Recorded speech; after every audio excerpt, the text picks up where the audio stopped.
Baik, selamat pagi, siang, sore, dan malam pada Hir dan Kalda. Sebenarnya perkenalkan kami dari kelompok 6 yang beranggotakan Aisyah Rinta Natasha Said dan Senura Indi Pemaira. Pada kesempatan kali ini kami akan mempresentasikan analisis BPR pada industri perbankan, yaitu studi kasus PT Bank Sentral Asia Tbk.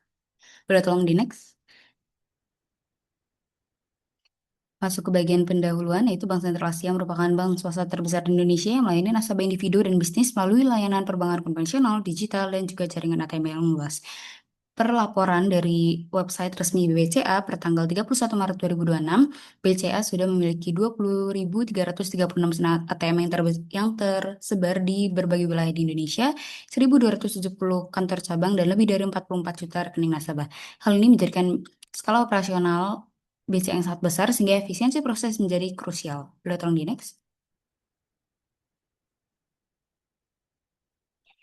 Baik, masuk ke sejarah singkat perusahaan, BCA didirikan pada tahun 1955 dan mulai beroperasi secara resmi pada tahun 1957 di Jakarta. Pada tahun 1980-an, BCA mulai memperluas jaringan cabang dan mengembangkan sistem online antar cabang. Selanjutnya, pada tahun 1991, BCA menjadi salah satu pelopor penggunaan ATM di Indonesia.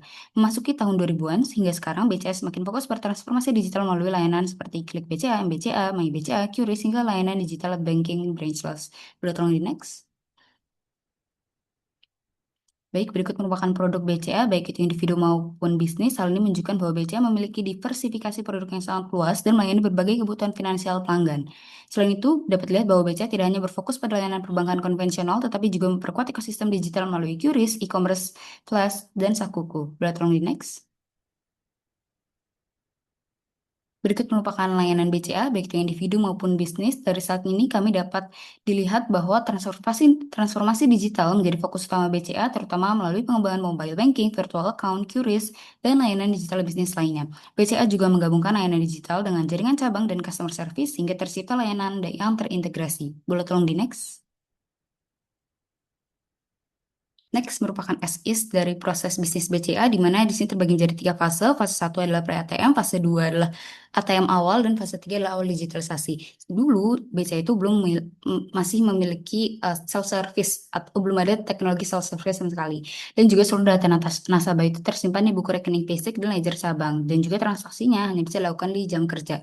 Lalu masuk ke fase 2 di tahun 1991, BCA mulai memasang 50 unit ATM di berbagai lokasi Jakarta, dan BCA juga bekerja sama dengan PT Telkom dan Citibank sehingga memungkinkan nasabah membayar tagihan telepon Telkom dan kartu kredit Citibank melalui ATM BCA. Selanjutnya di fase digitalisasi, yaitu BCA mulai meluncurkan debit BCA, tunai BCA, klik BCA, MBCA Mobile Banking, dan EDC Biz.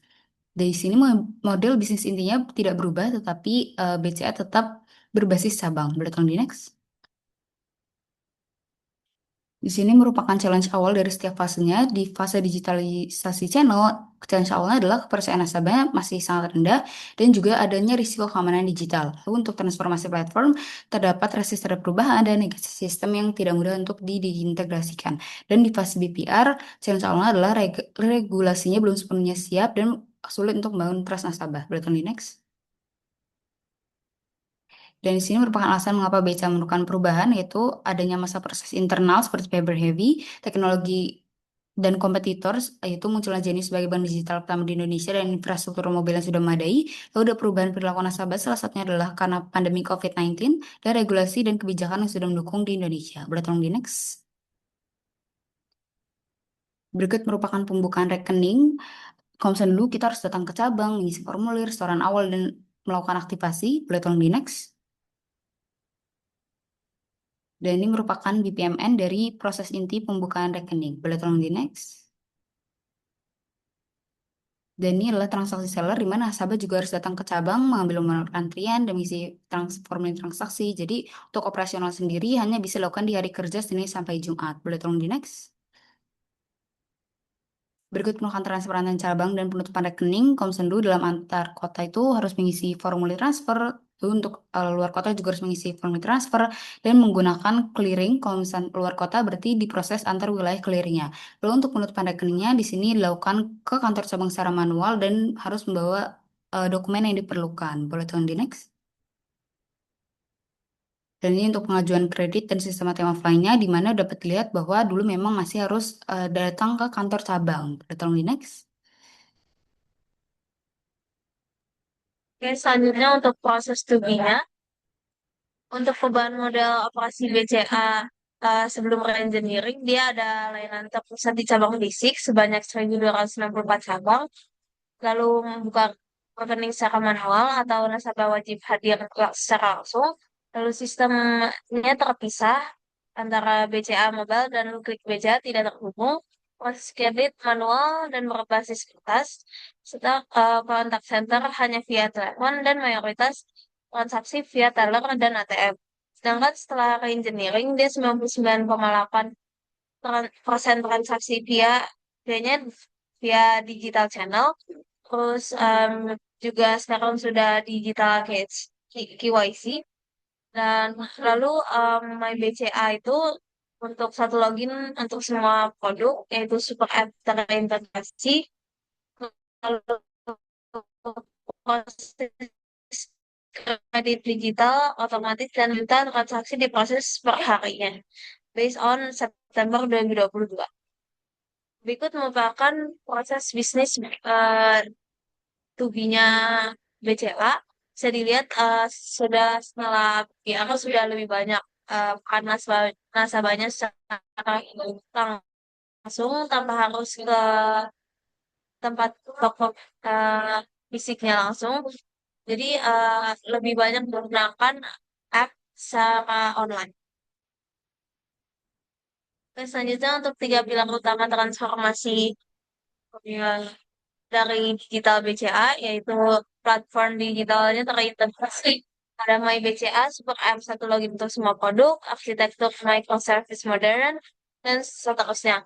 Lalu untuk otomasi dan kecerdasan buatan itu ada RPA, terus AI and Big Data Analytics, dan seterusnya. Serta ada layanan omnichannel yaitu Halo BCA Apps di yang dimulai di bulan Juli 2021 dan kontak center 24/7 via digital dan seterusnya.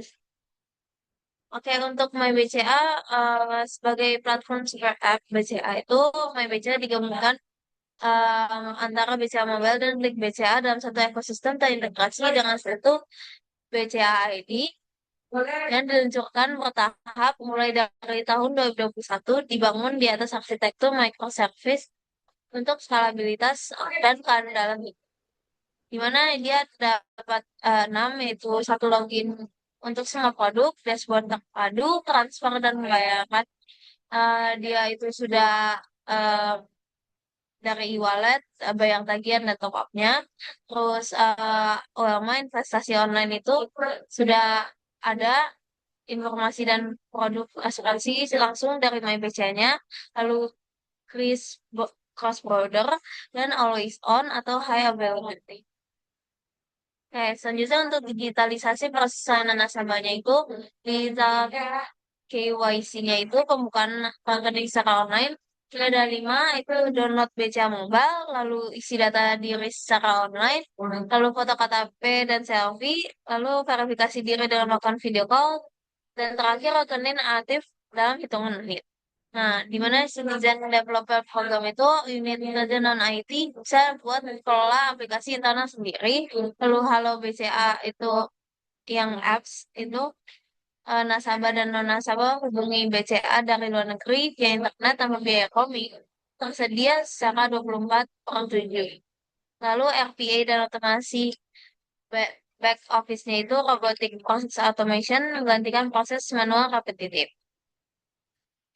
Oke, untuk impact after BBR-nya itu 99,8% transaksi via digital channel, 5 kali pertumbuhan transaksi mobile dan internet banking, 2,8 kali pertumbuhan pengguna mobile banking, 31,6 total transaksi online tahun 2024,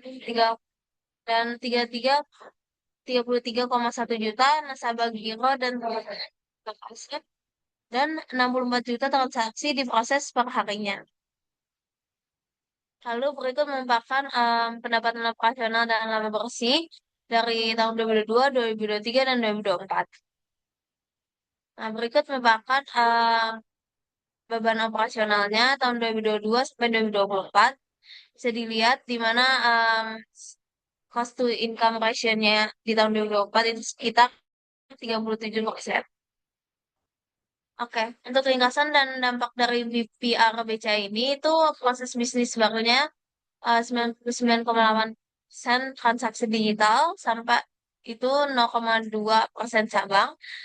MyBCA Super App satu login untuk semua produk, lalu perbaikan waktu prosesnya itu buka rekening di hari kerja dalam jadi menit, lalu revenue dan profitnya itu NIM-nya naik sekitar 5,3% jadi 5,8% dari 20 tahun 2022 ke 2024. Lalu efisiensi operasionalnya itu siarnya itu sekitar 37% rendah di industri. Oke, untuk conclusionnya itu transformasi radikal.